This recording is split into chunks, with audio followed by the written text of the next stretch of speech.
Holly, hi. Look, I don't really want to be talking to you right now, but I don't really have any other choice. I need to confirm something from you, and the easiest way is to do it directly. Trying to go through David is like talking to a brick wall sometimes. Oh, hey Vicky. Yeah, I know, lol. Sometimes when I know that he isn't listening to me and that he's far off in his thoughts, I'll ask for something ridiculous and crazy, which he always agrees to. And then when he snaps back into being aware of his surroundings and people, he'll ask me what he agreed to, and I won't tell him just to wind him up, lol. I see. So what you're telling me is that you often take advantage of my son to get whatever it is you want, as he's often deep in thought and can't process whatever inane thing it is you're requesting at the time. Have I got that right? Huh? Oh, no, not at all. You don't need to worry about it seeming like I'm bullying him or taking advantage of him or anything. Everything I ask is always just small and innocuous. Like, the other day, I asked him if he would buy me these really nice shoes that I've been looking at for ages. Obviously, I wouldn't actually make him buy them, though. And I always tell him what I asked eventually, if he doesn't remember. So, you don't need to worry that your son is being taken advantage of. I would never do anything like that to him. It's just kind of like a little teasing game between the two of us. Okay, great. I didn't really need all that info. I'm not stupid. I understand the concept of couples having their own little jokes and that they aren't being horrible to each other. Oh, okay. Great. I just didn't want you thinking that I'm a horrible person or anything like that. You seemed kind of annoyed or upset at first there. Trust me, that ship has already sailed. Huh? What do you mean? You think I'm horrible? Is that really important right now? Look, like I said, I don't really want to be talking to you, but I need to confirm whether or not you'll be coming to this dinner that I'm putting together for David's birthday. I need to confirm the numbers at the restaurant ASAP, so you need to tell me now. Oh, what dinner is this? God, how dim-witted can you be? It's the one for my son's birthday. I literally just said that. Oh, yeah, I saw that, but I was just a bit confused because David's birthday isn't for another 2 months yet. And? Is that a problem? Well, it's just people usually celebrate people's birthdays on the day that they were actually born, not 2 months earlier, lol.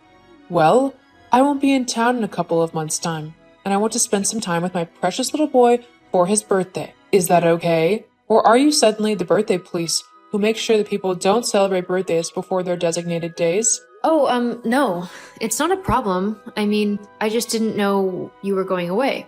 Yes, well, I am. Or do I need to run every little detail of my life past you before I can do anything? Huh? No, it's fine. I'm sorry for offending you. So what's this dinner all about then? When is it? Is there a special outfit code or anything like that? God, don't you listen? It's for David's birthday, so it will be this weekend. I'm booking it for 8 p.m. at the Jeweler's Inn, and seeing how that restaurant is one of the fanciest in town, you will have to dress up a little bit. The Jeweler's Inn? Yes. Is there a problem with the pub now? Does it not meet your standards or something?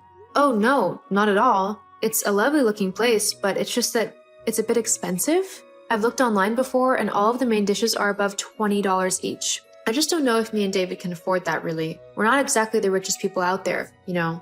Well, you'll just have to find the money from somewhere, won't you? I want to take my son to a lovely restaurant for his birthday, so that's what I'm going to do. And you better not spoil it for me. I don't care if you have to sell some of your things or whatever, but I want my son eating at this inn for his birthday. Got it?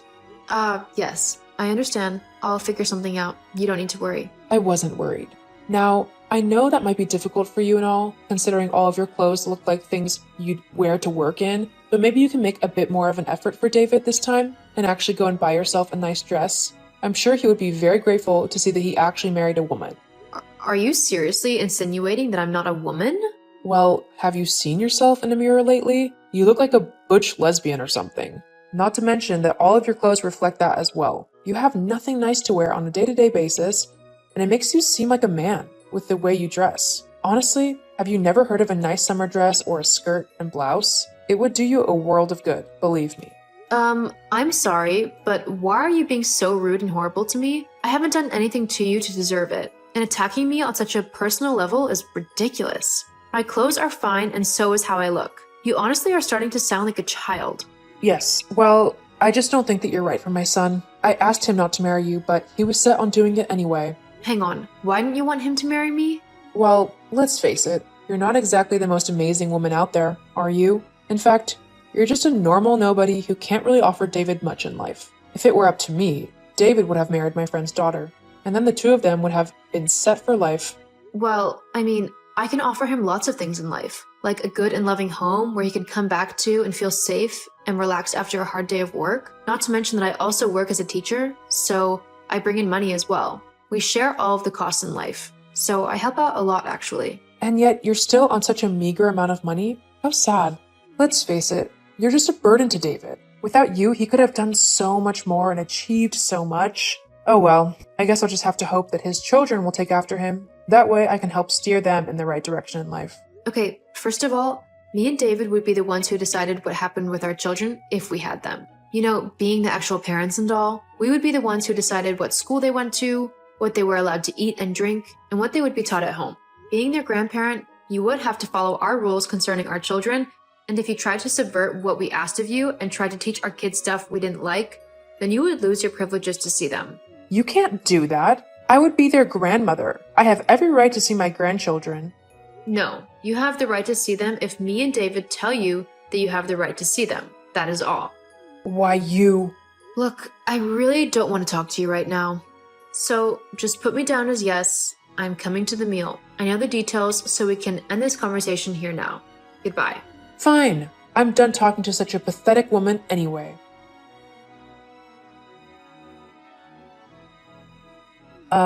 Is there something that you want to tell me? Huh? Vicky? What are you on about? Why are you messaging me? I will ask again. Is there something you want to tell me? What? No. There's nothing that I need to tell you. Besides, you're the one who messaged me, so clearly you're the one who wants to say something. Yes, actually, I do want to say something. Well, hurry up then. I don't have all day. Oh, I will take my sweet time with this conversation. How dare you not tell me that you can't have children? Whoa. Wait a second. What? You heard me. I know that you are infertile. How dare you not say anything to me about it? I bet you blackmailed David not to tell me either, didn't you? My son would have told me otherwise. He would have come straight to me and asked for my help in this matter. But no, you told him not to say a word. I can't believe what you've done. I am incensed. Okay, back up a minute. Where on earth has all this come from? How did you know what has been happening with me and David? Because clearly David hasn't told you anything considering how you're blaming me and accusing me of making him keep quiet about it. I found out through my friend, Dr. Heiser. Know her? She's the one who actually did your test in the clinic. She told me all about how you and David had gone to her because you were having trouble having a baby, and how she had to give you tests to see if you were infertile or not. She also told me how you got your results back today and how you are the one who is infertile. I can't believe it. You're ruining everything. Is there not one thing you can do right? I never wanted David to marry you, but I thought, hey, at least she'll give him some kids. That'll be good for something. But you can't even do that. What kind of useless, good-for-nothing woman are you? I mean, can you even call yourself a woman if you can't have kids? Because I don't think so. You're absolutely nothing. You're just worthless. Honestly, the best thing you could do for David now is to divorce him and let him find a woman who is actually good for him. One who can actually give him children. Okay, you need to stop right now. What me and David go through is none of your business. Our situation is completely our business and our business only. You have nothing, I mean nothing, to do with this at all. And for you to attack me like this? God, I can't believe you. Excuse me? You heard me. This is an incredibly difficult time for me and David, and yet here you are, blaming me and saying how I should just divorce the man that I love, the one who is actually helping me in this incredibly difficult time. I mean, what is wrong with you? How cruel can one person be that they immediately start spewing vitriol at a woman only a few hours after she finds out that she can't have children? Do you think that I want to be infertile? Do you honestly think that I don't want children? I have dreamt of having kids since I first met David. I thought that he would be the perfect father, and it was a dream of mine for us to raise a family together. So I really don't need you attacking me right now. Got it? Just leave me alone. Oh, and by the way, you can tell Dr. Heiser that I will definitely be going to my lawyers about her breach of confidentiality. Telling you about mine and David's issues is a massive breach of confidence. She'll be dealing with my lawyers soon enough. Are you threatening my friend? That's not very nice, is it? She hasn't done anything wrong. All she's done is answer some questions I had. That's all. So you don't even have a leg to stand on, even if you did go to your lawyers. Actually, it really is against the law. I have a proper case against her, but that's none of your business either. My son is going to hear all about how you've treated me today. How rude you've been. Oh, don't you worry. David will definitely be hearing about this conversation. I'll make sure of it. He's my son. He's going to support me over you. We'll just see about that. David, your mother has gone way too far this time. What do you mean? What's happened? She just messaged me and said that she knows about our fertility issues and that it's all my fault. Hang on, how did she even know about that? Apparently, our doctor is a friend of your mother's, and she told her all about our issues. That's completely against the law. She can't do that. It's doctor-patient confidentiality. Yeah, I know, but it's too late now. She's told your mom and our issues, and she went off on a massive rant saying that I should divorce you so that you can find a real woman who can give you kids, and you two can live happily ever after. Whoa, what? Now she wants you to divorce me? Yep, apparently I'm not a woman because I can't have kids. She did not say that. Right, that's it. I'm gonna have a word with her, a very stern word. Normally, I'd ask you not to, but I just can't believe she said all of that to me. You know how heartbroken I am about this. I really don't need her getting on my back about all of this.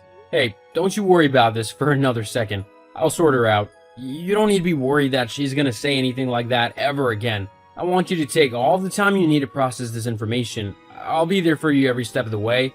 I promise. Thank you, sweetie. I'm sorry to just go off on you and dump all of that on you. It's okay. You got nothing to apologize for. I promise. I'll see you later then. I love you. I love you too.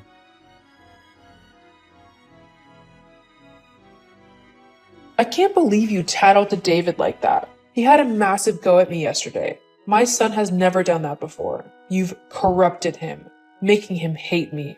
I didn't make him do anything. He just didn't want you being vile to me. So, why are you messaging me now? Because I have something to say to you concerning the dinner tonight. And what's that? You're not qualified to join us. This dinner is exclusively for family members. Your husband and son are currently with me. Huh? Yeah, after hearing how you treated me yesterday, David was appalled, as you probably know after he talked to you. Anyway, he told his dad what you said, and John was equally as appalled. They decided that instead of the dinner tonight, they wanted to spend the day in a relaxing atmosphere. Both me and David can't be dealing with your horrible vitriol. So, John came over and we're having a little lunch. Then, me and David are going to go away on a little vacation and just mourn together.